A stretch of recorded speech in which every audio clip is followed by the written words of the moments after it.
दिन शनिवार रांची मार्ग से रोरकेला शहर पहुंचे 2 आईएएस ऑफिसर, जिनका स्वागत परिवार और शुभचिंतक ने फूल माला पहनाकर किया। ओडिशा के लाल ने पर्चा लहराया। आईएएस की डिग्री हासिल करने के बाद रोरकेला शहर पहुंचने के बाद परिवार और शुभचिंतकों ने बड़े ही धूमधाम से फूल माला पहनाकर गुलदस्ता देकर स्वागत किया। डीएवी गली के रहने वाले सुशील गर्ग के छोटे बेटे अनूप गर्ग ने परिवार और ओडिशा वासियों के आशीर्वाद से बड़ी मेहनत और लगन से इस मुकाम को हासिल किया। इसके साथ देवगढ़ जिला के पालदा निवासी सौम्य रंजन परिधान ने भी अपने परिवार और गांव का नाम रोशन कर दिया। इस मुकाम तक पहुंचने में परिधान को बड़ी चुनौती का सामना करना पड़ा। आज परिवार और गांव के नाम को रोशन कर दिखाया। सौम्य रंजन परिधान को ओडिशा कैडर के चिंतित किया गया। गर्ग परिवार अपने होनहार काबिल आईएएस पुत्र पर गर्व महसूस कर रही है। अनूप गर्ग लाल बहादुर शास्त्री राष्ट्रीय प्रशासन अकादमी से प्रशिक्षण लिया। अनूप गर्ग आईएएस केरल कैडर के चिंतित किए गए हैं। बधाई देने वालों का तांता लगा रहा। हम ओडिशा वासियों को बहुत गर्व है दोनों आईएएस ऑफिसर पर। ओडिशा रोरकेला शहर से निरंजन सोनी की रिपोर्ट। एबे आमर फेज 1 जो ट्रेनिंग प्रोग्राम अच्छे सेटा मसूरी रे चली एबे आ किछि दिन पर आम डिस्ट्रिक्ट ट्रेनिंग प्रोग्राम स्टार्ट हम पूरा ट्रेनिंग प्रोग्राम आम 2 वर्ष अच्छी तेणु वी in the process of the training. और ओडिशा वासी कौन कर हाँ देखो एबे पर्टिकुलर ट्रेनिंग पीरियड रे आम शिखेबा पर फोकस करूँ। आम प्रति छोट छोट कथा जहाँ भी अच्छी समस्त सब गाँव में जहाँ भी प्रोब्लेम केमती अच्छी केमती समाधान करा सरकार अप्रोच कौन अच्छी आम केमती कौन किसी नुआ जिन जब कर तेरे ये सब जिन भी शिखार समय तेणु एवं कम्प्लीटली 1 ईयर आम शिखा फोकस कर।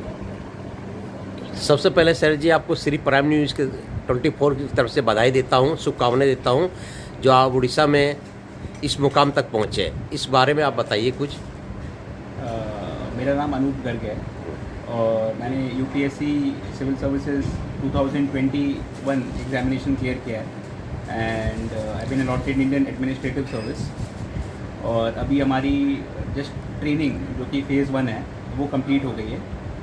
और जैसे कि आपने पूछा था कि उड़ीसा से कितने सक्सेसफुल कैंडिडेट्स रहे थे, तो आईएएस में हम 4 हैं जो कि उड़ीसा से है और टोटली सिविल सर्विसेज 2021 में 2 और लोग थे में एक इंडियन रेवेन्यू सर्विस और एक इंडियन फॉरेस्ट सर्विस एग्जामिनेशन, मतलब इंडियन फॉरेस्ट सर्विस जो है अलॉट हुआ है। इस मुकाम तक पहुंचने में आपका किन सामना करना पड़ा? काफ़ी टाइम लगा था। जैसे मेरी तो ये 5वीं अटैम्प्ट थी और 4थी इंटरव्यू थी, तो काफ़ी बार असफलता हाथ लगी थी। मैंने इंटरव्यू स्टेज जाके 3 बार ऐसा हुआ था कि मुझे वापस शुरुआत करना पड़ा था। और बाकी एक ये भी होता है कि बिकॉज मैं पैरेलली जॉब नहीं कर रहा था तो एक फाइनेंशियल बर्डन भी कई बार लगता था बिकॉज मैं फैमिली पे डिपेंडेंट था काफ़ी हद तक। इस मुकाम तक पहुँचने में बहुत कठिनाई का सामना करना पड़ता आपको। किन कठिनाई से सामना करना पड़ा आपको? सबसे बड़ा तो मेंटल हेल्थ होता है। यही इशू होता है कि आप क्योंकि आप 20 से 30 जो करियर होती है, जो एज होती है, वो बहुत ही क्रिटिकल स्टेज है आप कोई भी एक इंडिविजुअल के लिए। तो उस टाइम अगर आप कुछ और नहीं कर रहे हो जो आपको लगता है कि आप यूज़फुल है, तो एक मेंटल प्रेशर बहुत बड़ा होता है। और उसके अलावा क्योंकि मैं घर से दूर रह के तैयारी कर रहा था, तो normal day to day life में जो भी इश्यूज आते हैं, फॉर इंस्टेंस खाने का, रहने का वगैरह वगैरह, तो वो भी एक बड़ा इशू था। यहाँ तक पहुँचने में आपके किन किन लोगों का सहयोग मिला? सबसे बड़ा हाथ तो मेरे पेरेंट्स का ही था, माता पिता और पूरे फैमिली ने बहुत ज़्यादा सपोर्ट किया था। स्पेशली क्योंकि मैंने काफ़ी देर तक लंबी समय तक प्रिपरेशन किया था, तो फैमिली रहा और बाकी जो बहुत सारे मेंटर्स थे जिन्होंने ऑलरेडी सर्विसेज में हैं, टीचर्स हो गए और बाकी फ्रेंड्स, वेल विशर्स, तो सबका सपोर्ट। उड़ीसा में कितने कैंडिडेट पास हुए हैं?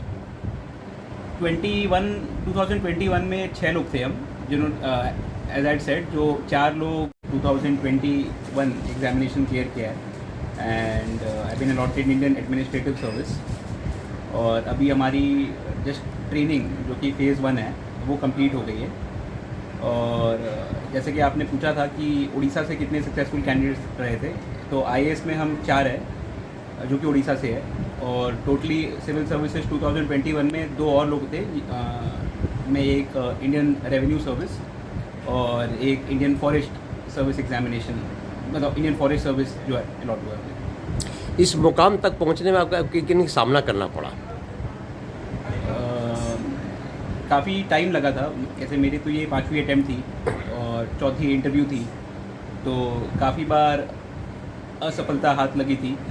मैंने इंटरव्यू स्टेज जाके 3 बार ऐसा हुआ था कि मुझे वापस शुरुआत करना पड़ा था। और बाकी एक ये भी होता है कि बिकॉज मैं पैरेलली जॉब नहीं कर रहा था, तो एक फाइनेंशियल बर्डन भी कभी कभार लगता था, बिकॉज मैं फैमिली पे डिपेंडेंट था काफ़ी हद तक। इस मुकाम तक पहुंचने में बहुत कठिनाई का सामना करना पड़ता आपको, किन कठिनाई से सामना करना पड़ा आपको? सबसे बड़ा तो मेंटल हेल्थ होता है, एक यही इशू होता है कि क्योंकि आप 20 से 30 जो करियर होती है, जो एज होती है, वो बहुत ही क्रिटिकल स्टेज है आप कोई भी एक इंडिविजुअल के लिए। तो उस टाइम अगर आप कुछ और नहीं कर रहे हो जो आपको लगता है कि आप यूज़फुल है, तो एक मेंटल प्रेशर बहुत बड़ा होता है। और उसके अलावा क्योंकि मैं घर से दूर रह के तैयारी कर रहा था, तो normal day to day life में जो भी इश्यूज आते हैं, फॉर इंस्टेंस खाने का, रहने का वगैरह वगैरह, तो वो भी एक बड़ा इशू था। यहाँ तक पहुँचने में आपके किन लोगों का सहयोग मिला? सबसे बड़ा हाथ तो मेरे पेरेंट्स का ही था, माता पिता और पूरे फैमिली ने बहुत ज़्यादा सपोर्ट किया था, स्पेशली क्योंकि मैंने काफ़ी देर तक लंबी समय